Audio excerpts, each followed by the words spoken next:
يا أيها الذين آمنوا لا تتبعوا خطوات الشيطان ومن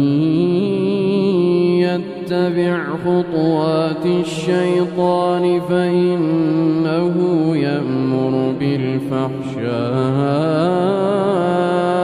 والمنكر ولولا فضل الله عليكم ورحمته ما زكى منكم من أحد أبدا ولكن الله يزكي من يشاء والله سميع عليم.